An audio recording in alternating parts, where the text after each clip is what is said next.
Waouh, merci Seigneur. Bon, aujourd'hui, j'ai la lourde tâche d'apporter une partie de la parole. Gloire à Jésus. Merci Seigneur, merci Seigneur, merci Seigneur. Merci Seigneur. Amen.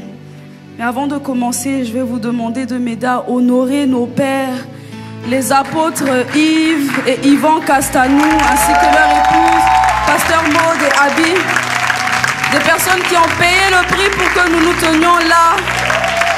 Des fois dans la même chair où ils se sont tenus quand ils viennent faire leur séminaire, leur campagne. Franchement, nous ne sommes pas dignes, mais par sa grâce nous sommes là. Et aussi, je voudrais que vous m'aidiez à honorer la vie de notre cher responsable, A.P. Romaric, Maman Hermine, aussi Pasteur Célestin, Pasteur Renaté. En plus, c'est la fête des mères, donc bonne fête des mères, maman. Et puis Pasteur Malou, ainsi que sa femme, Tata Sandrine. En tout cas, nous sommes reconnaissants pour leur vie. Amen. Et puis bon, moi, contrairement à Jen, je n'ai pas de mari. mais ça vient par sa grâce. Mais j'ai un époux. J'ai un époux. Et personne ne peut rivaliser avec lui, désolé. Non. Lui, il est trop fort. Il prend soin de moi. Il me façonne. Je suis comme l'argile. Et lui, le potier. Et puis, il fait de moi ce qu'il veut. Il me donne la forme qui lui plaît. Il me nourrit. Il me chérit. Il me comble de beaucoup d'amour. Chaque jour est pour moi une lune de miel avec lui. Est-ce que vous pouvez m'aider à honorer le seul, l'unique, le véritable, celui qui a créé le ciel et la terre? Il s'appelle Jésus, Jésus, Jésus, Jésus, Jésus. C'est le seul qui a été trouvé digne d'ouvrir le livre et de rompre les sceaux. C'est le seul qui a les clés de la mort et du séjour des morts. Personne ne peut rivaliser. Personne ne peut tenir tête. Personne ne peut se mettre à côté de mon époux. Non, ça c'est pas possible. Il a payé un trop grand prix pour moi. Merci de m'avoir aidé. Merci Jésus, je t'aime de tout mon cœur.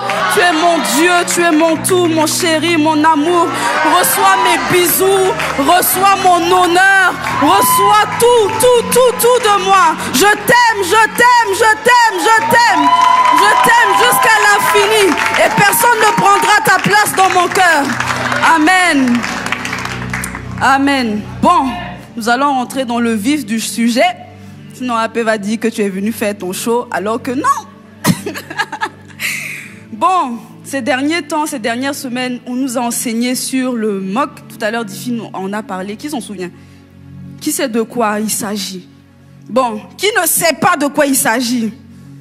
Ok, c'est pas grave. C'est pas grave. Tu peux demander discrètement à ton voisin. À la fin du culte, il va t'expliquer en long et en large qu'est-ce que c'est le MOC. Mais en soi, pour les personnes qui ne savent pas, le MOC c'est un acronyme. Le M c'est pour mort à soi, le O c'est pour obéissance et le C c'est obéissance complète. Amen. Et en fait, on nous a enseigné que par rapport à la mort à soi, quand nous décidons de pratiquer la mort à soi comme un grain de blé, en fait on finit par porter beaucoup de fruits. Mais tu es peut-être là ici et puis tu regardes ta vie, tu examines comme ça, tu regardes et puis tu te dis mais bon sang quand même, j'ai l'impression de ne pas manifester beaucoup de fruits. Je vois les autres, je vois les pasteurs. Comment est-ce que l'on fait pour vivre le MOC facilement? Parce que ça a l'air dur, hein, mort à soi, obéissance. Après on te dit obéissance complète. Ah, tout ça là vraiment. Comment est-ce que je fais en soi? Comment est-ce que je fais pour vraiment vivre ces choses? Comment est-ce que nos pères, les apôtres Yves et Yvan, ont fait pour vivre le MOC de façon concrète? La réponse se trouve dans la Bible, dans la parole. Il est écrit dans Proverbe 4, verset 23. La version Bible du Semeur. Ils vont l'afficher bientôt, ne vous inquiétez pas. Oh, glory to God. Ok. Donc je vais lire. Vous allez lire avec moi-même. Donc, il est écrit, 1, 2, 3. Par-dessus tout, Veille soigneusement sur ton cœur, car il est à la source de tout ce qui fait ta vie. Amen. Ici, à travers ce verset, on voit que vraiment le Seigneur nous enseigne et il nous dit que par-dessus toutes les choses que tu dois surveiller, veiller dans ta vie, il y a une seule chose, il y a une chose par-dessus tout à laquelle tu dois vraiment prêter une attention particulière. C'est-à-dire que là, tu dois vraiment monter la garde. Tu dois vraiment veiller. Tu dois rôder. Tu dois regarder. Vraiment. Et il dit, c'est le cœur. Mais pourquoi le cœur? Tout simplement parce que le résultat de notre vie est... en fait, le résultat de notre vie, c'est la conséquence... Non, la conséquence de notre vie est le résultat de l'état de notre cœur. C'est ça que je voulais dire et puis j'ai bugué. Mais je crois que tu as compris au nom de Jésus. Oui, donc l'état de notre vie reflète l'état de notre cœur, tout simplement. Donc comment est ta vie? C'est comment est ton cœur. Et en fait, nos pères, c'est ça qu'ils ont compris. Et ils sont allés travailler à avoir un certain type de cœur pour manifester tous les fruits qu'ils sont en train de manifester. Toutes les personnes là qu'on admire là, dans les réseaux sociaux, qui manifestent les dons, qui manifestent tout ce qu'ils manifestent. En fait, ils sont allés travailler sur leur cœur. Ils sont allés demander à Dieu un certain type de cœur. Et aujourd'hui, on va parler d'un en particulier. Ça s'appelle le cœur de l'enfant ou encore l'humilité de l'enfant. Pourquoi en fait l'humilité est associée à l'enfant? Tout simplement parce que naturellement en fait un enfant a un cœur pur. L'enfant ne fait pas d'efforts. En fait lui son cœur est vraiment pur. Son cœur est vraiment bien disposé. Il est prêt, il est là. Il veut tout le temps tout connaître.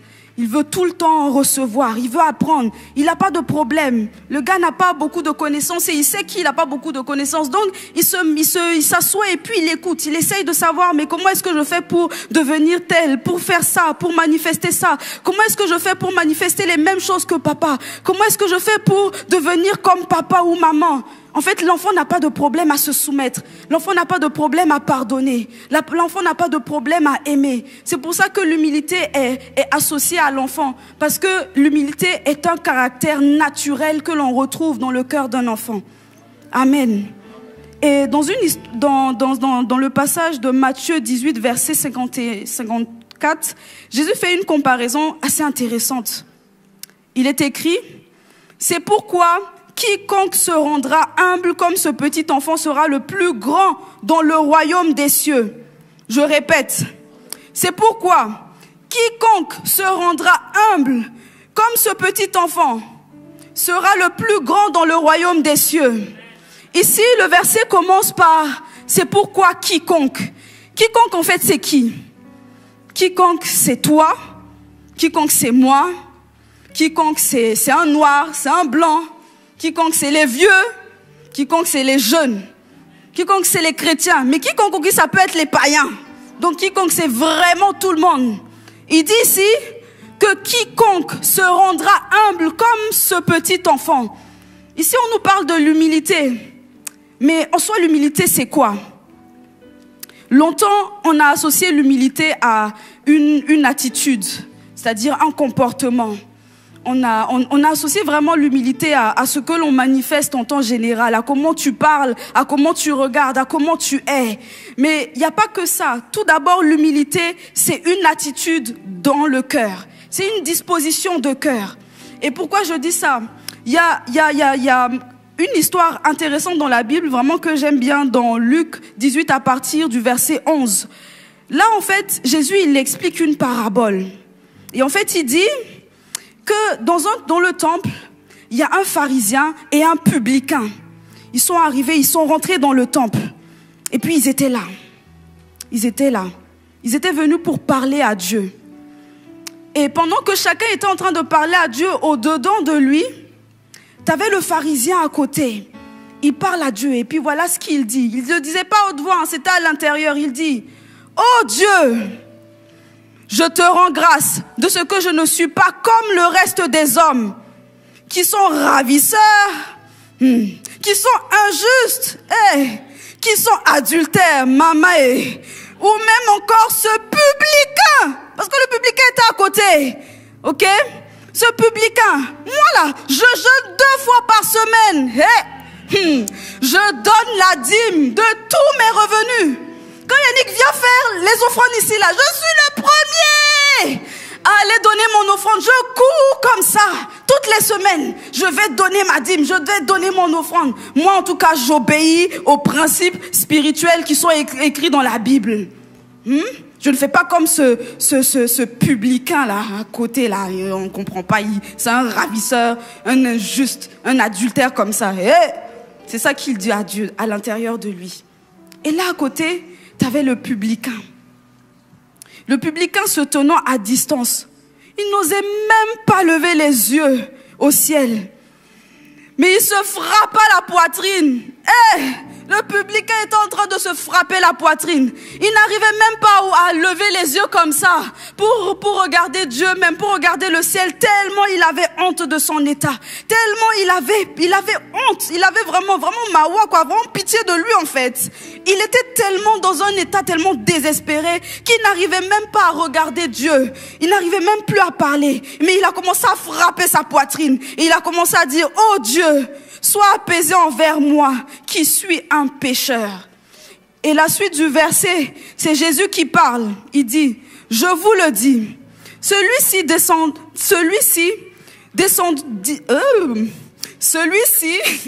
descendit dans sa maison justifié. Quand il dit celui-ci, en fait, c'est le republicain, plutôt que l'autre, le pharisien.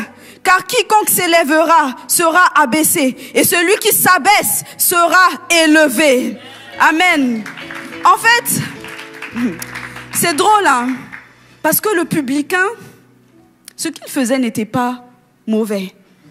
En fait, le publicain, c'est l'image de certaines personnes que l'on peut rencontrer à l'église ou ailleurs, qui ont vraiment une apparence de piété. Et ça, c'est pas mauvais, c'est bien. Ils font les aumônes, c'est-à-dire qu'ils viennent, ils donnent la dîme, ils prient. Quand ils prient, toi-même, tu te demandes si tu es chrétien. Quand ils chantent, oh Seigneur, nous élevons ton nom. Toi-même, tu te demandes, mais il fait descendre la gloire de Dieu comme ça. Tu te poses des questions, tu te demandes, mais waouh, est-ce que nous prions le même Dieu? Mais le problème, c'est pas ce qu'il faisait. En plus, il dit qu'il jeûnait 2 fois par semaine. En tout cas, franchement, ouais. On est impressionné par son niveau spirituel. Mais le problème, c'est pas ce qu'il faisait. Ce qu'il faisait était bien. Ce qu'il faisait, c'est la norme d'un chrétien, d'un enfant de Dieu, de quelqu'un qui vient à l'église, qui écoute les paroles, qui entend les préceptes. Mais c'était pas ça le problème. Le problème, c'était que pendant qu'il faisait ces choses, il entretenait des discours à l'intérieur de son cœur qui étaient remplis d'orgueil. Et c'est ça que Dieu n'a pas supporté. Contrairement, en fait, au publicain. Lui, en fait, il a commencé à se vanter du fait que, en fait, il jeûnait 2 fois par semaine. Il venait et puis il donnait, il offrait à Dieu. Il donnait tous ses trésors à Dieu. Mais le problème, c'est que quand tu fais ça, est-ce que tu reconnais que c'est Dieu qui est la source de tous tes revenus? Est-ce que tu es en train de rendre gloire à Dieu? C'est là le véritable problème. Le problème, ce n'est pas de faire. Le problème, c'est de reconnaître que tout ce que tu possèdes, tout ce que tu arrives à faire, tout ce que tu manifestes comme don spirituel, tout ce que tu manifestes, en fait, en tant que fruit, en tant que don que Dieu et les grâces que le Seigneur t'a donné, est-ce que tu reconnais que c'est lui qui est la source, que c'est lui qui t'a donné tout ce que tu manifestes? C'est ça le problème, c'est ça qui l'a disqualifié. Et le républicain à côté, il était tellement conscient de son état, il arrivait même pas à lever les yeux. Bon, lui aussi il culpabilise au lieu de demander pardon et puis de croire que le Seigneur peut le pardonner. Mais bon, c'est pas grave, c'est l'histoire qui est comme ça, on peut pas la changer. Lui, il était tellement conscient de son état, il a juste fait appel à Dieu. Il a dit, Seigneur, vraiment, aide-moi, aie pitié de moi parce que je suis un pécheur.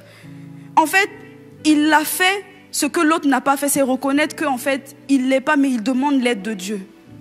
Et c'est ça qui a disqualifié le républicain. Mais sinon, ce qu'il faisait était très bien. Mais le cœur.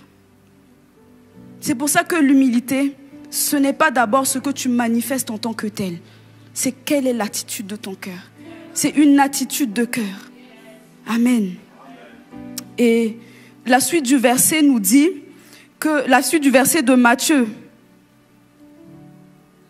18, verset 4. Donc, il nous dit, c'est pourquoi quiconque se rendra humble comme ce petit enfant sera le plus grand dans le royaume des cieux. Il dit ici qu'il sera le plus grand dans le royaume des cieux. En fait, ici, Jésus affirme que toutes les personnes, peu importe qui tu es, que tu sois païen ou chrétien, peu importe qui tu es, que tu sois jeune ou adulte, si tu adoptes une attitude d'humilité, mais pas n'importe quelle, celle du petit enfant, il sera sans aucun doute, tu seras sans aucun doute un grand dans le royaume des cieux. Parce qu'en fait, le truc c'est que l'humilité est un principe de grandeur. En fait, c'est une équation, ça n'échoue jamais. C'est-à-dire que peu importe ce que tu fais, si tu es humble, tu vas finir grand. Peu importe qui tu es, que tu vas à l'église, que tu donnes ta dîme, que tu pries, que tu jeûnes, que tu ne jeûnes pas, que tu ne crois pas en Dieu. C'est un principe naturel, c'est un principe universel. C'est une loi qui est établie dans le monde spirituel. En fait, quand tu es humble, le résultat final, c'est que tu seras grand dans les cieux. Peu importe qui tu es. Amen. Et on connaît tous cette parole qui dit que l'humilité précède la gloire. En fait, c'est ça. La gloire, là, pour accéder à la gloire, il y a un prérequis. Tu ne peux pas juste venir comme ça et puis demander, Seigneur, fais-moi voir ta gloire ou manifeste ta gloire et puis t'attendre à vivre de grandes choses, à prier pour que les malades se lèvent de leur lit et puis ils commencent à marcher. Non, il faut une certaine humilité. Imagine le Seigneur te donne ces dons-là et puis toi tu as un cœur tellement hautain, tu ne fais que juger. Ça, ce n'est pas Dieu. Ce n'est pas le cœur de Dieu. Non, ça, c'est pas le cœur de Dieu. Non. Amen. Donc, c'est ça. Le résultat de l'humilité, c'est la grandeur, c'est la gloire. Peu importe, c'est une loi universelle. Elle ne dépend pas de tes croyances. Elle dépend de si tu décides d'être humble comme un petit enfant ou pas. Et ce matin, on va voir quelques caractéristiques pour nous situer un peu. C'est quoi les caractéristiques d'un cœur d'enfant? Et le premier point que j'ai identifié, et mon frère va venir compléter après. Le premier point que j'ai identifié, c'est qu'un enfant pardonne facilement. Naturellement, l'enfant n'a pas de problème à pardonner. Lui, il ne retient personne dans son cœur. Il ne connaît pas la rancune. La rancune, il ne connaît pas. Mais ça lui dit rien. Lui, l'enfant, tu peux être là, tu joues avec lui, tu lui fais mal, il va bouder un peu, 5 minutes plus tard, il va venir jouer avec toi comme si de rien n'était, comme si vous n'étiez pas chicané, comme si il n'y avait rien eu. Parce que lui, il n'est pas conscient du mal en fait. Il n'a aucune conscience du mal. Son raisonnement n'est pas développé pour savoir qu'est-ce qui est bien et qu'est-ce qui est mal. Mais les adultes, les adultes, oh non, ils sont trop conscients. Ils sont conscients de leur mal. Ils sont conscients de leur douleur. Ils sont trop attachés à leur raison. Ils sont trop attachés à leur douleur, à leur mal. Non, depuis un certain moment, où ma responsable me parle mal. Aujourd'hui, il m'a parlé mal. Hier, il m'a parlé mal. La semaine dernière, il m'a mal parlé. Lui, il se prend pour qui? Pensez que moi, je suis qui, moi? Moi, je viens servir, là. Je viens servir. On me paye pas, hein? Personne ne me paye. Mais celui-là, tous les jours, je sers ici. Je suis là en train de servir avec vous. Et puis vous me parlez mal comme ça. Mais vous vous prenez pour qui même? C'est ça même. D'ailleurs même, je prends une pause. D'ailleurs même, je quitte le département. D'ailleurs même, est-ce que je ne vais pas quitter l'église? Parce que dans cette église-là même, les gens, il n'y a pas l'amour. Moi, je ne peux pas rester dans une église où on ne manifeste pas beaucoup l'amour. C'est un fruit de l'esprit. Jésus nous en parle tout le temps. Est-ce qu'il y a le Saint-Esprit même dans cette église? Oh.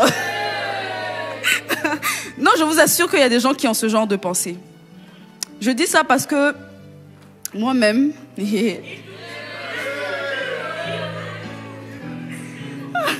Je pensais que tu allais être plus enthousiaste. Tu m'encourages pas à dire mon histoire. Désolée, non, je rigole. Non. Donc oui, j'ai vécu une certaine expérience il y a quelques mois. Oui, dites avec moi, Ah, Seigneur. Bref, en fait, je raconte ça, j'ai envie de rigoler. Bref. Donc oui, j'ai vécu une certaine expérience il y a quelques semaines. Peut-être la plupart même vous connaissez cette histoire-là. En fait, il y a quelques mois, il y avait une veillée ici. Oui, en ce lieu. Il y avait une veillée. communément appelée la veillée des stars. Donc là, tous les stars viennent. Et puis on est là, et puis il y a le pasteur, il nous enseigne et tout. Si vous commencez à rigoler, franchement, je vais grave me vénérer. Bref. Donc on était là et tout. Moi, je suis arrivée vraiment toute contente là. Franchement, j'étais heureuse. Ce jour-là, le pasteur nous a enseigné sur comment un serviteur doit adorer. J'ai appris beaucoup de mots grecs ce jour-là. Waouh! Franchement, je suis rentrée chez moi moins bête. Je suis venue, je prenais des notes. J'étais trop fière du pasteur. Il disait des trucs tellement deep. Waouh! J'étais trop impressionnée. Et puis, à un moment donné, pasteur Kevin, il monte et tout. Il a dit chanter Yahweh, Sabaoth. Fallait pas me voir ici. Yahweh, Sabaoth. Avec mes grands pas et tout. J'étais trop heureuse. Et franchement, il n'y avait pas plus heureuse que moi. À un moment donné, les pasteurs nous disent cas pratique. Ah Seigneur, waouh. Ma propre histoire me fait rire en fait. Désolée. Cas pratique. En tout cas, cas pratique là, on doit choisir une personne au hasard dans le public. Vraiment, vraiment. Moi j'étais là, je ne savais pas qu'on allait me choisir. J'étais là, sereine. Un mois il dit, oh, les pilotes de la jeunesse. Il dit, ah, ok, choisissez les pilotes, on est nombreux dans tous les cas. Je suis là, j'étais là, pépère, camembert. Hein? Il y avait ma copine à côté, on était là en train de chiller. Et tout. À un moment donné, j'entends, quand il dit pilote, les pilotes, j'entends des voix. Moi, vraiment, je ne sais même pas c'est qui même. mais ce n'est pas grave, je vous ai pardonné. On ne dit pas les noms. C'est pas grave, le Seigneur, le ciel vous a vu. Donc je suis là, à un moment donné, j'entends mon nom. Bénédicta! Je dis, mais c'est qui appelle mon nom comme ça là? Oh! J'étais tellement fâchée, je dis, mais non, mais laissez-moi tranquille. Interrogez qui là? Abel est là. Interrogez Abel. Interrogez quelqu'un d'autre, mais laissez-moi tranquille. Et puis là, on me pointe du doigt. Et puis là, le pasteur Kevin me reconnaît. Et puis là, j'étais comme, hey, on m'a eu. Et puis en fait, le principe, c'était qu'on venait ici, dans cette même chaire, on se tient là. Puis bon, on vient, on te donne un verset, on te donne un sujet de prière. Et puis, tu dois prier. Mais ce n'est pas facile. Parce que tu ne connais pas le sujet de prière au préalable. Franchement, je suis désolée. Peut-être que vous avez déjà fait ça. Mais moi, c'était la première fois de faire ça. C'était un exercice très difficile pour moi. Donc du coup, on me dit ça. Donc moi, franchement, je suis arrivée tête baissée comme ça. À un moment donné, je m'assois ici. J'avais pas encore le verset ni le sujet. Donc je réfléchis, Seigneur, comment est-ce que je fais pour sortir de ce pétrin? Mais il n'y avait aucune solution en fait. Pasteur Kevin était juste à côté. Donc là, je le regarde. J'ai dit, Pasteur Kevin, s'il vous plaît, je vous demande pitié. Je ne veux pas passer. Pasteur Kevin, non.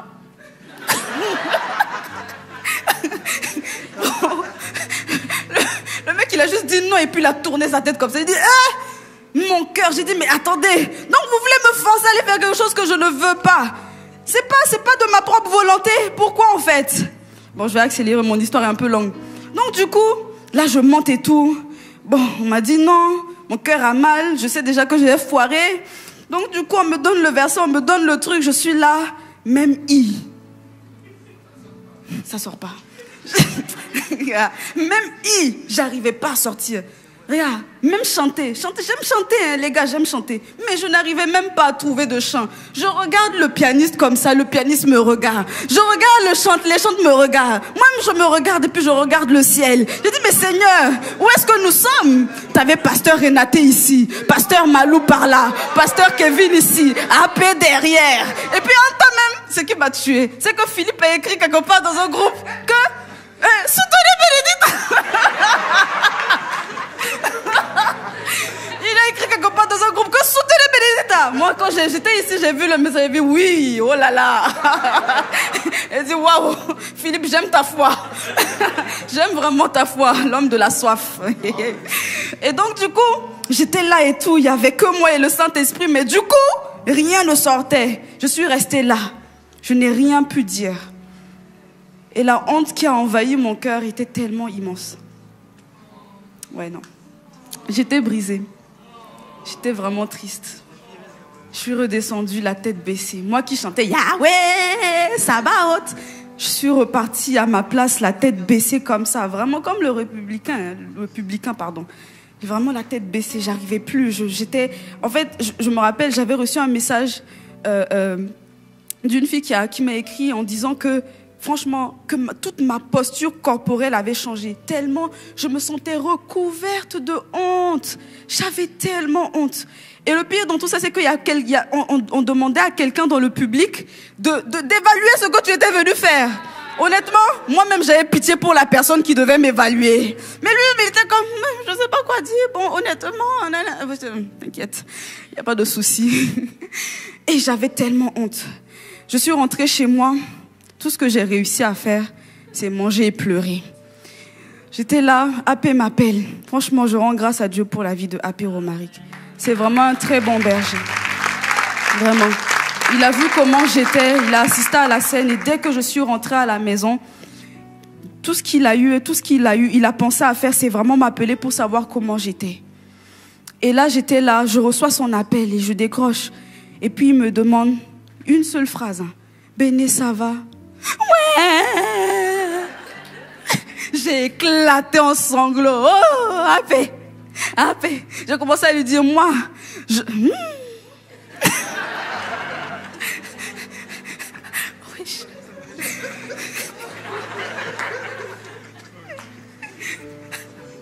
Ok, d'accord. Ok, donc, j'étais en train de pleurer. AP, je sors de tous les départements. Berger, je sors. Pilote, je sors. Événementiel, je sors. Cordeau, mais même qui m'a mis là-bas, je sors. Et j'étais trop fâchée. Je voulais juste sortir de tous les groupes. Et j'avais des raisons. Je venais de vivre une humiliation. Je demande à un pasteur de me laisser ne pas faire. Il me dit non. Il me dit va faire seulement. Je dis mais je sais pas faire, on s'en fout. Va. J'étais blessée. Mon cœur était vraiment brisé. Et le pire, c'est que le dimanche qui suivait, je devais faire les offrandes. Alors là... Mon cher. Avec cette honte-là, qui va venir faire offrande encore? J'ai dit, moi, c'est pas moi. Faut trouver une autre personne. Il a dit, ok pour les offrandes. Mais le reste, tu viens, tu fais. Et franchement, c'était avec un cœur tellement lourd que j'ai dû obéir à cette parole. Mais j'en voulais. J'en voulais au pasteur. Oui. Après tout. J'en voulais aussi à Dieu. Je ne comprenais pas pourquoi il m'avait laissé passer cette épreuve, en fait. Je ne comprenais vraiment pas. Jusqu'à présent. Bon, si, maintenant je comprends. Mais jusqu'à récemment, je ne comprenais pas. J'étais comme, je ne comprends pas pourquoi, en fait. Qu'est-ce que j'ai fait? Qu'est-ce que j'ai semé comme orgueil pour récolter un tel brisement? En fait, je ne comprenais juste pas. Ça dépassait vraiment mon attendement et tout. Et donc, du coup, pendant plusieurs mois, j'étais là, je méditais, je demandais à Dieu. Des fois, je pleurais, je ressassais le moment, je pleurais et tout. Je me demandais, mais est-ce que je vais pas quitter? Mais en même temps, je me rappelle de la parole de AP. Il m'a tellement encouragée et puis je ne pouvais pas désobéir, en fait. Donc, ce que j'ai fait, c'est que le Seigneur m'a mis à cœur de pardonner. Donc, j'ai demandé pardon à Dieu parce que je lui en voulais. Ce n'est pas sa faute si pasteur Kevin a dit non. Ce n'est pas sa faute. Ce n'est pas la faute de Dieu si j'ai eu à vivre cette expérience. Et j'ai décidé aussi de pardonner à tous les pasteurs qui m'ont incité à venir ici alors que je ne voulais pas. Mais la fin de l'histoire, c'est qu'aujourd'hui, je me tiens devant vous. Oui,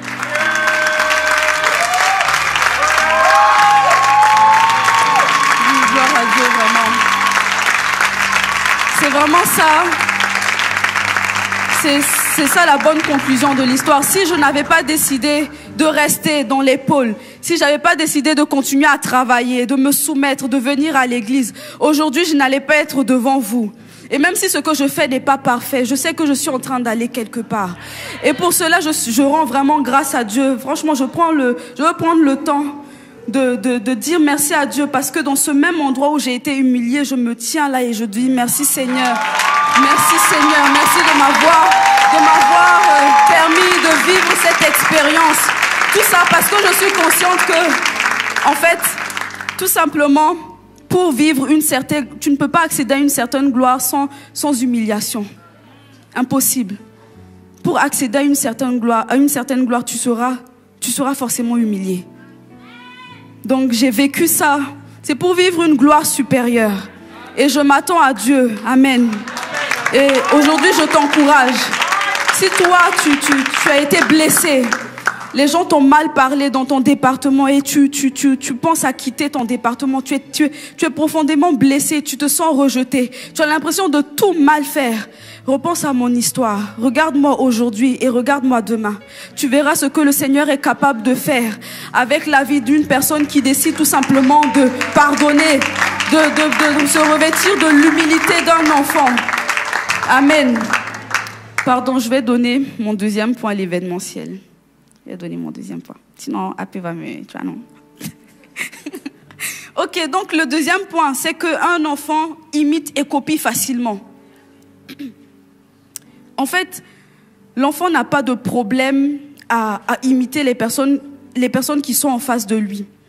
Dans le livre du Bishop Dag sur la formule de l'humilité, que je recommande à tout le monde, sans exception, que tu sois humble, que tu sois orgueilleux, que tu aies lu même 2 fois, relis encore. Franchement, ce livre, c'est une pépite. Il te fait réaliser les choses. Amen. Donc, en fait, dans le livre, la formule de l'humilité, il dit que copier est une méthode divine donnée aux enfants pour leur permettre d'évoluer et rattraper le niveau des adultes. Comme j'ai dit tout à l'heure, en fait, copier pour un enfant, ce n'est pas difficile. Quand il observe une personne, un grand, son père ou sa mère, naturellement, ce qu'il veut faire, c'est copier. Moi, je me rappelle quand j'étais petite, je voyais ma maman se maquiller, mettre des talons comme ça, mettre le parfum, les bijoux, tout ça. Et puis, je me cachais, je la regardais, et quand elle sortait, je rentrais dans sa chambre. Et puis, je mettais ses talons comme ça. Puis je vais prendre son rouge à lèvres, je vais finir ça sur mes lèvres. Prendre son crayon, dessiner mon trait ici. Mettre mon mascara. Vous me regardez puis vous rigolez. Je suis sûre que vous avez fait ça aussi. Mais c'est pas grave, je vous laisse me juger. Bref, donc je faisais ça parce que je l'admirais. J'admirais comment elle s'apprêtait et tout. Je voulais être comme elle. C'était naturel chez moi. Personne ne m'a dit. J'ai vu et tout simplement j'ai copié. Et c'est ça que l'enfant fait de façon naturelle. Et ça, c'était un caractère que Jésus avait aussi. Dans Jean 5, verset 19, est-ce qu'on peut l'afficher, s'il vous plaît? Jésus dit, il est écrit que Jésus reprit donc la parole et leur dit, en vérité, je vous le dis, le Fils ne peut rien faire de lui-même. Il ne fait que ce qu'il voit faire. Il ne fait que ce qu'il voit faire au Père. Et tout ce que le Père fait, le Fils aussi le fait pareillement. Tout ce que Dieu faisait, Jésus s'asseyait comme un enfant. Malgré le fait qu'il était Dieu, il connaissait tout. Mais Jésus avait cette humilité-là. Il s'asseyait et puis regardait qu'est-ce que Dieu fait. Qu'est-ce que le Père fait? Ok, il guérit les malades. Moi aussi, je vais aller guérir les malades. Ok, il ressuscite des morts. Très bien, je vais ressusciter les morts. En fait, tout ce que Dieu faisait, à la virgule près, Jésus se précipitait pour recopier ce qu'il voyait le Père faire. Et la suite du verset est très intéressante. À partir du verset 21, il dit, car comme le Père ressuscite les morts et donne la vie, ainsi le Fils donne la vie à qui il veut. Le Père ne juge personne, mais il a remis tout jugement au Fils, afin que tous honorent le Fils comme ils honorent le Père. Celui qui n'honore pas le Fils n'honore pas le Père qui l'a envoyé. En fait, ce passage est puissant parce que j'ai compris une chose. Lorsque on décide de copier, par exemple, on décide de copier les pères, ce passage nous dit que quand on fait ça là, les honneurs qui sont attribués au Père s'associent automatiquement à nous. Oui.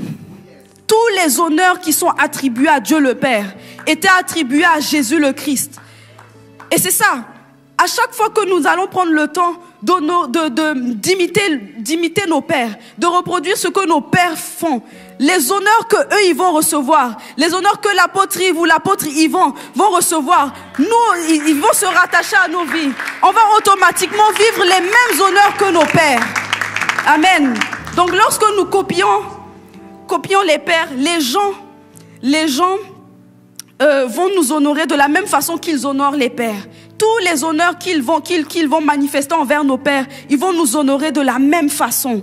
Amen. Et je déclare sur ta vie que les mêmes honneurs qui accompagnent nos pères, les apôtres Yves et les apôtres Yvan, se rattachent et te poursuivent cette année parce que tu décides de devenir humble comme un enfant et d'imiter à la lettre près tout ce que les pères font au nom de Jésus. Que cette grâce te localise. Amen. Amen. Et en fait, copier une personne requiert vraiment de beaucoup d'humilité. Parce que quand tu fais ça, tu es en train de reconnaître une grâce chez l'autre que toi, tu n'as pas ou que tu ne manifestes pas encore. Amen. Et en fait, l'envie de toujours vouloir original, l'envie de toujours vouloir être hors du commun, quelque part, c'est vraiment, c'est une forme d'orgueil au fait. C'est vraiment de l'orgueil. Ah, moi je veux vraiment être original. Je veux pas faire comme les autres. Je veux être particulière. Je veux que quand on regarde, on parcourt le monde, il n'y ait pas deux comme moi. Ça c'est de l'orgueil. C'est de l'orgueil. Et une fois, je discutais avec une amie, une sista. Elle m'expliquait que dans un de ses cours en mode, leur professeur était en train de... Vous savez, en mode, la mode demande beaucoup de créativité. Quand tu étudies en mode, il faut que tu sois créatif parce que vous confectionnez, vous créez des choses en fait. Et leur professeur, qui n'est même pas chrétien, était en train de leur enseigner dans un de leurs cours en classe que en fait, pour leur permettre de développer eux-mêmes leur propre style, il fallait d'abord qu'ils copient lui son style. Et ça franchement, ça m'a enseigné. Et j'ai compris que en fait, pour développer véritablement notre propre style, développer nous-mêmes nos propres grâces, il faut qu'on prenne le temps d'aller copier tout ce que les pères font. Ça va nous aider à découvrir quelles sont les grâces qui sont enfouies, cachées en nous. Quels sont les dons que Dieu nous a communiqués. Donc, copier nous permet de nous projeter en avant et de rattraper les gens qui sont devant nous.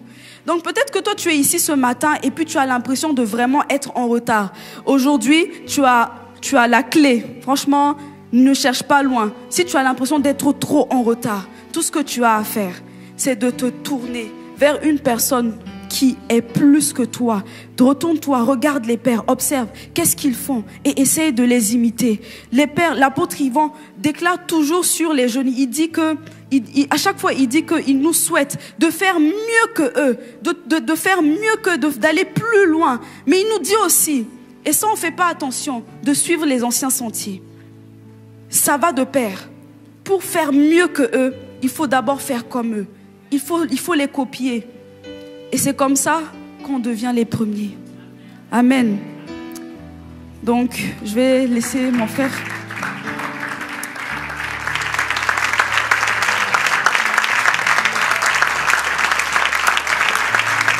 Amen, amen. Tu peux acclamer très fort pour ça.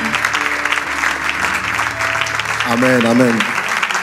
Je peux rendre grâce à Dieu pour la vie de sa servante, Bénédicta. Le Seigneur l'a vraiment puissamment utilisé. C'est vraiment une inspiration, vraiment, je vous assure. Ça parle beaucoup parce que, comme elle disait, on peut être là, on se tient là, mais comme elle a bien expliqué, c'est que pour pouvoir justement avoir ce cœur d'enfant-là, pour pouvoir être humble, ça demande il y a une certaine humiliation que tu vas vivre. Et aujourd'hui, regardez les fruits qui sont là. Je bénis vraiment Dieu pour ça. Vraiment, je rends grâce à Dieu pour ce que Saint-Esprit fait dans sa vie. Et je sais qu'il va le faire avec toi. Vraiment, ce n'est pas une belle parole. Le Seigneur aussi t'a pas oublié.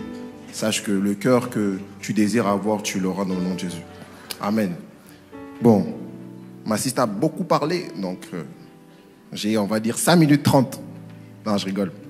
Je vais aller quand même assez direct. Donc, comme elle a expliqué, je vais juste apporter quelques caractéristiques qui définissent le cœur d'un enfant. Et celui que j'ai envie de vous partager, c'est un enfant. Il est très très transparent. Il ne sait pas faire semblant. Et ce point-là, en fait, tout simplement, quand le Seigneur m'a mis à cœur, c'est que j'ai commencé juste à réfléchir. Un enfant, quand tu lui as fait du mal, ou quand tu lui as dit quelque chose qui l'a blessé, ou quand tu as fait une action, il va te dire « j'ai eu mal ». Quand tu as été méchant avec lui, il va dire « tu es méchant ». Quand, voilà, genre, toutes ces choses-là qui est dans son cœur, il ne sait pas faire semblant, ce n'est pas un hypocrite. Il est là, il est vrai, il est sincère, il a cette profonde sincérité. Tout à l'heure, elle parlait de cœur pur, et bien c'est vraiment cet aspect-là. Et pourquoi je parle de la transparence? Parce que, justement, c'est l'une des choses que malheureusement, beaucoup d'entre nous, on est touchés par ce côté-là où on n'est pas vrai face à Dieu. Je ne sais pas si vous vous souvenez, je pense que c'était la semaine passée, quand Appé Romaric parlait du mock, il disait justement que dans la dimension du mock, une des premières choses qu'il faut faire avec Dieu, c'est d'avoir un cœur sincère. Il parlait de la sincérité de cœur. Et ce côté-là, quand tu as un cœur sincère, mais c'est la porte par laquelle après, certaines choses que tu es en train de vivre, le Seigneur va pouvoir commencer à faire quelque chose. Et malheureusement, beaucoup d'entre nous, on manque cette sincérité-là de cœur. Quand on va devant Dieu, on se dit, bon, par exemple, tu sais que tu es vraiment fatigué, tu sais que dans ton âme, ça ne va pas, mais tu viens, comme un peu elle expliquait là, le publicain, républicain, le quin là, il est là, il dit, oh Seigneur, tu vois, je prie, je jeûne, je suis là, il prie avec ferveur, avec foi, avec audace, mais à l'intérieur de lui, c'est un orgueilleux. C'est un orgueilleux. Et il ne prend pas le temps de s'asseoir et de regarder son cœur, de se dire, Seigneur, la vérité, tu vois, je fais beaucoup de choses, mais je sens à l'intérieur de moi, j'ai envie de paraître. Je sens à l'intérieur de moi que je veux essayer de bien faire pour pouvoir être reconnu. J'essaie de bien faire pour que les gens puissent dire, ah, tu vois, il prie bien. Non, lui, il ne se souciait pas de ça. Comme ma soeur le partageait, c'est que lui, dans son cœur, il est en mode, ah, je suis là, je fais mes trucs, je paye ma dîme, je paye mon offrande. Vous voyez, je suis là, je suis bien habillé, bien chic, bien propre, bien élégant.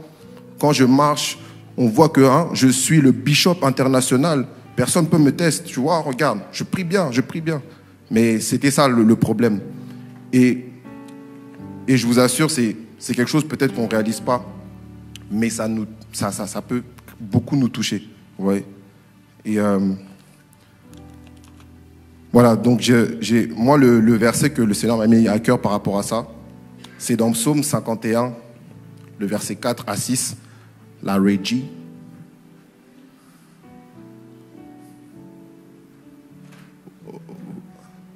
Ça, ok, voilà. J'ai péché contre toi. Mais moi, j'ai mis... c'est avant, lave-moi complètement de mon iniquité, purifie-moi de mon péché. Je sais pas, c'était la version du second. Mais je vais lire ça, après je vais vous expliquer le contexte. Voilà. Lave-moi complètement de mon iniquité et purifie-moi de mon péché, car je reconnais mes transgressions et mon péché est constamment devant moi. J'ai péché contre toi et j'ai fait ce qui est mal à tes yeux.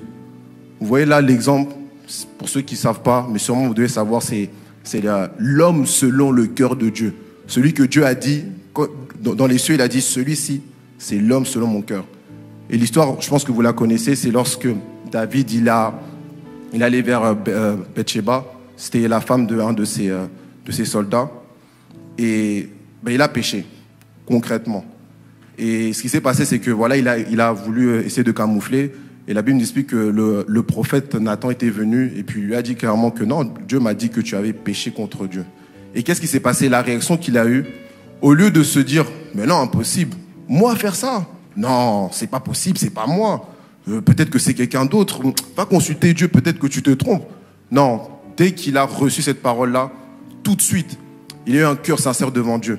Il s'est dit, oh, Seigneur, regarde, j'ai péché contre toi. Je suis vraiment désolé, je me sens mal. Il a eu cette attitude-là sincère avec Dieu. Il s'est dit, ok, voilà, regarde mon cœur. J'ai péché contre toi, mais mon péché est devant ta face. Je ne peux pas nier, je ne peux pas faire semblant. C'est pas possible. Et c'est la même chose avec un enfant. Un enfant, là, il ne sait pas faire semblant. Si tu l'as tapé et qu'il est mal, il va faire moi, il va pleurer. Il ne sait pas faire semblant. Et c'est la même chose. C'est ce cœur-là, en fait, que Dieu veut qu'on puisse avoir, c'est d'être sincère, d'être vrai. Et à partir de ce moment-là, comme on avait pu le voir dans le message de AP, c'est que, en fait, Dieu a besoin de ta sincérité pour qu'après tu puisses t'aligner à la volonté de Dieu. Mais ça commence toujours par là. Nous tous, comme on est là, on a donné notre vie à Jésus-Christ, je pense, je le crois, je suis sûr même. Et On est tous dans ce processus-là de transformation de cœur. Et sachez que dans ce processus-là, il y a cette partie-là où tu vois que ton cœur n'est pas bien. Et c'est là que beaucoup de personnes se disqualifient parce que tout le monde n'est pas sincère. Tout le monde ne prend pas le temps d'aller et de se dire, ok, voilà, voici Seigneur mon cœur. Là, je suis jaloux de ma sœur. Je vois la manière dont elle a fait Yahweh, Sabaoth, Yahweh. Comment elle a prêché, comment elle a adoré, elle a loué. Oh Seigneur, vraiment, tu vois. Et c'est quelque chose que, quand ça te frappe, les gens n'ont pas la sincérité de dire, ok, là il y a ça. Là il y a ça, je reconnais qu'il y a ça. Père, je reconnais qu'il y a ça. Et justement, même par rapport à ça, même à la suite de ce verset-là, c'est que dans le psaume 51, 8, donc il dit vraiment devant Dieu, voilà, sincèrement, j'ai péché contre toi, mon iniquité est devant toi. Mais qu'est-ce qu'il dit dans le psaume 51, verset 8? Mais tu veux que la vérité soit au fond de mon cœur. Et que, en fait, tout de suite, il comprend que, ok, j'ai péché contre toi, je reconnais. Mais je sais que tu veux que la vérité de ta parole, l'obéissance à ta parole, en fait, il veut se soumettre à sa parole. Puis après, il dit, Seigneur, je veux ça. Je veux que, voilà, fais donc pénétrer la sagesse au-dedans de moi. Seigneur, je ne veux pas garder ça. Qu'est-ce que je dois faire pour que cette jalousie parte? Qu'est-ce que je dois faire pour que cette amertume parte? Qu'est-ce que je dois faire pour pouvoir pardonner? C'est vraiment cette attitude-là. Mais tout commence par cette sincérité de cœur-là. Seigneur, regarde, je suis jaloux. Mais qu'est-ce que je dois faire pour changer? Et c'est là que quand tu es dans cette dimension-là, tu as un cœur d'enfant. Tu as un cœur d'enfant, je t'assure. Et sachez que en fait, c'est ce processus-là dans lequel on est, et que le Seigneur, en fait, il veut que, si tu veux porter du fruit, c'est l'une des choses que tu vas toujours être confronté. La sincérité de cœur. Et la sincérité de cœur va t'emmener à soumettre ton cœur à la volonté de Dieu. Puis ensuite, après, Dieu va se glorifier dans ça et tu vas voir les fruits qui sont en accord avec Dieu. Amen. Donc ça, c'est vraiment la transparence. Soyez vrai, soyez transparent. Là, il y a eu l'exemple de David. Et puis, je sais que la semaine prochaine, on a un camp sur le péché sexuel. Des fois, on est là, on n'est pas sincère avec Dieu. On dit, ah Seigneur, j'ai un problème avec cette affaire-là. Seigneur, c'est chaud. Parce que, quelque part, en fait, il y a quoi? Il y a ce côté-là que l'ennemi fait, c'est qu'il veut mettre la honte. Et donc, la honte fait que tu n'es pas sincère. Tu vas camoufler ça. Tu vas garder ça, même dans ton cœur. Et beaucoup de personnes sont encore captives, justement, parce qu'ils n'ont pas cette sincérité-là envers Dieu. Ils ne viennent pas devant Dieu dire, Seigneur, je reconnais que cette affaire-là, en fait, je l'aime. Parce qu'en fait, la vérité, des fois, il y en a beaucoup qui sont dans ça parce qu'ils aiment. Mais ils n'assument pas qu'ils aiment. Donc, ça veut dire que si tu n'assumes pas que tu aimes, Dieu ne peut pas te délivrer. Ça part de la sincérité. Et je vous assure, à partir du moment où tu dis, ok Seigneur, cette chose-là, je l'aime, mais je ne veux pas. Je veux que la sagesse, que tu mettes la sagesse dans mon cœur. J'aime ça, je suis attaché à ça, mais je sais que ce n'est pas ce que tu veux. Débarrasse-moi de ça. Et c'est ce genre de prière-là qui marche. C'est ce genre de prière-là qui marche. Vous nous voyez là comme ça. On a fait ce genre de prière? On a fait ce genre de prière? On n'avait pas le choix. On dit, Seigneur, c'est trop dur cette affaire-là. On était là-dedans, on dansait dedans. Mais Seigneur, comment on fait? Mais c'est ça, la sincérité de cœur. Père, j'aime ça. Tu vois là, moi là, je ne vais jamais arrêter. Mais Seigneur, je sais que tu n'aimes pas ça. Je sais vraiment que tu n'aimes pas ça. Je t'en supplie, mon Dieu. Arrache cet amour de ça. Mets en moi la haine de ça. Mets en moi la haine du péché. Je n'aime pas te faire du mal. Je n'aime pas ne pas accomplir ta volonté. Je n'aime pas te désobéir. Vous voyez? Donc c'est vraiment la sincérité de cœur. Amen, amen. Donc, vraiment, peu importe les aspects de ta vie, peu importe les choses auxquelles tu pourrais être confronté, sois sincère devant Dieu. Ça commence par ça. Dieu aime la sincérité. Et comme je disais, ça commence par ça. Et après, tu verras que Dieu va te donner la force nécessaire pour pouvoir faire sa volonté. Amen. Et ça, c'est vraiment aussi un exemple dans Luc 22, verset 42. On connaît cette histoire lorsque Jésus, il était dans le jardin de Gethsémane. Et puis, il demandait, il priait, il allait à la croix. Et puis, voilà, il est allé à la croix et puis il a dit tout simplement au Père, voilà, Père, si tu pouvais toutefois ôter cette coupe. Mais après, il a dit non, pas ma volonté, ta volonté. Il a été sincère, il dit, moi, j'ai pas envie d'y aller. J'ai pas envie d'aller mourir pour ces êtres humains-là. En plus, ils t'aiment pas. En plus, ils sont là, ils sont méchants. En plus, ils sont là, ils font n'importe quoi. Ils m'aiment pas.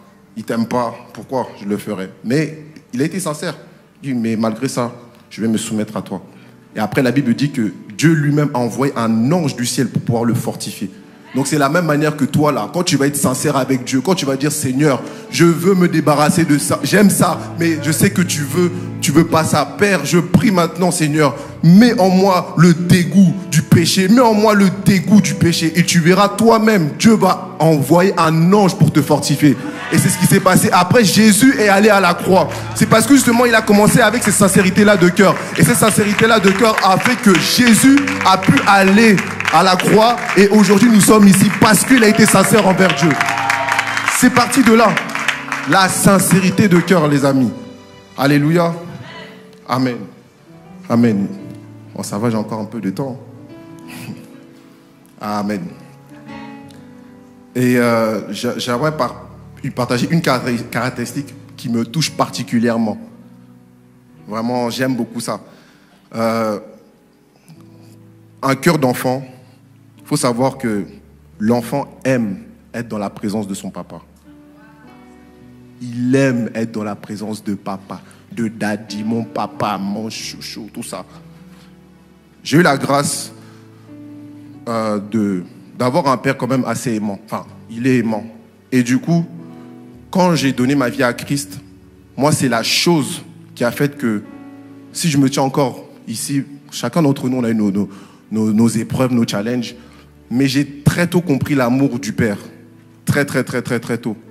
Et un enfant, il faut savoir, comme moi, l'exemple que j'avais et que Saint-Esprit a mis à cœur, c'est quand tu es enfant, quand tu es petit, tu as peut-être 2, 3 ans, 4 ans, 5 ans, tu n'as pas honte d'aller dans la chambre de tes parents, rentrer dans la chambre de tes parents, aller faire un câlin à papa, faire un câlin à maman. Oh maman, je t'aime. Oh papa, je t'aime.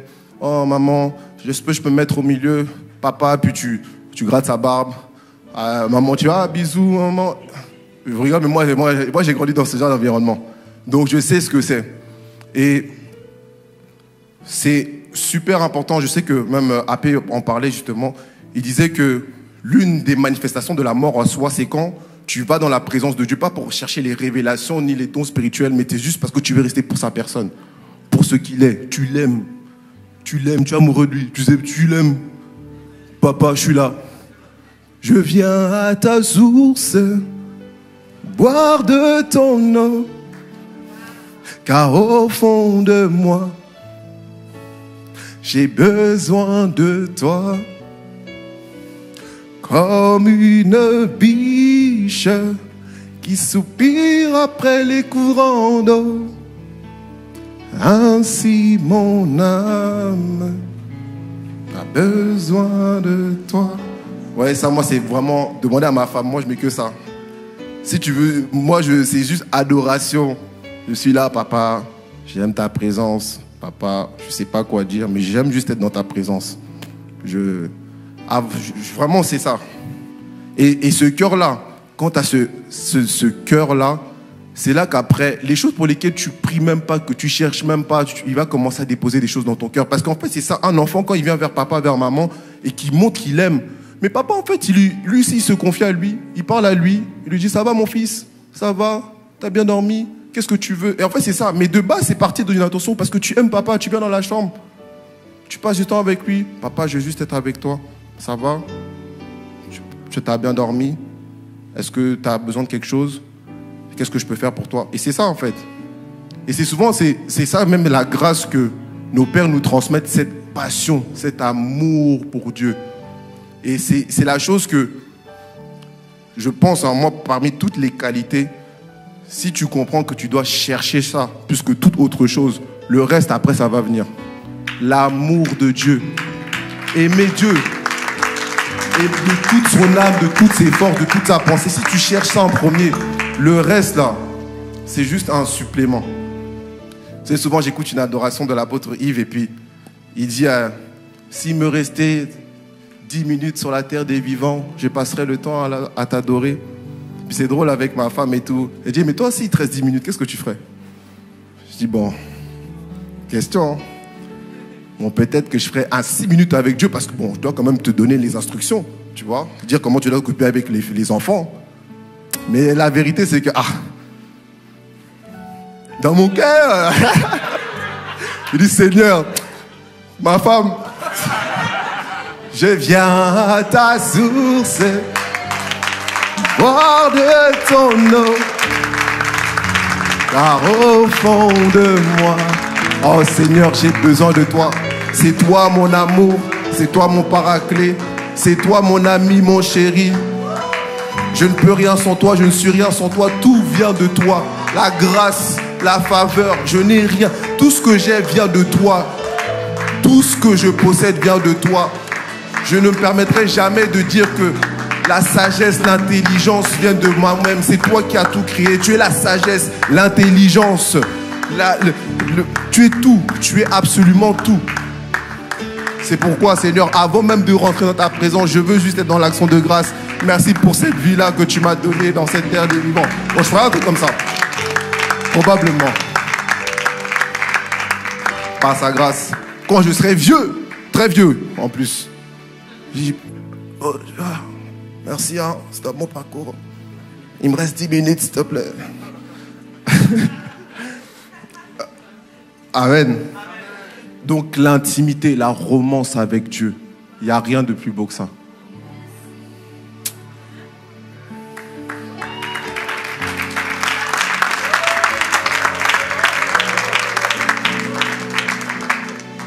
Amen. No, I'm not.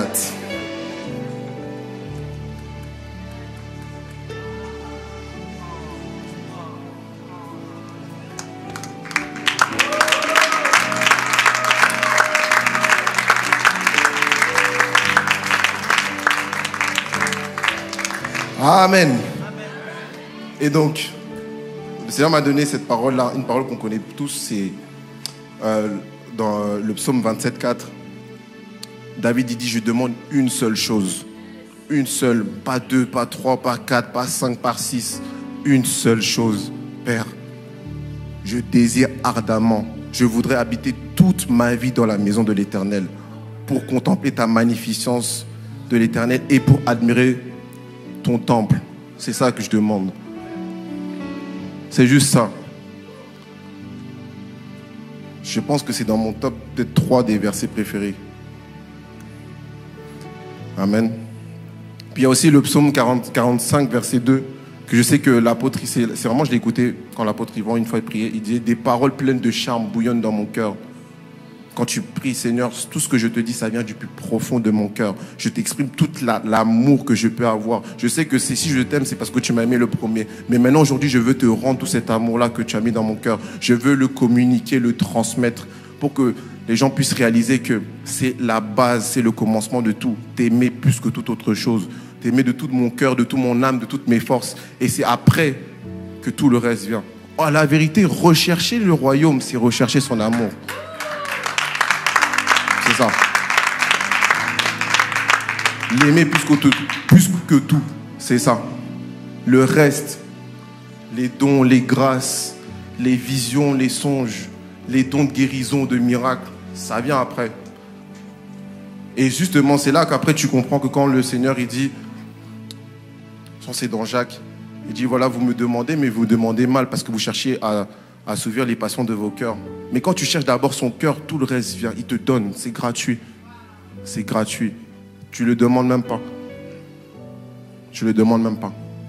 Donc, c'est l'aimer plus que toute autre chose. Et juste pour, voilà, comme ça, quelques attributs que j'ai pu écrire par rapport à ça. Je dis, en fait, lorsque tu es dans la présence de ton papa, vous savez, lorsqu'on prie, on est là, on a des forts temps d'adoration. On est là, et puis, qu'est-ce qui se passe, c'est que Dieu te procure la paix, Dieu te réconforte, Dieu te décharge, tu es en sécurité avec lui. Et c'est des attributs-là que je peux tous associer à une parole. La paix, c'est tout simplement, la Bible dit que le royaume des cieux, c'est la paix, la joie. Quand tu pries, tu es là, tu rentres dans sa présence, tu sens la paix, tu es dans la paix. Peut-être que tu as eu des choses difficiles à vivre, peut-être que tu vis des choses difficiles, mais lorsque tu rentres dans la présence de Dieu, il vient t'environner de sa paix. Et tu es là, tu restes, tu demeures dans sa paix.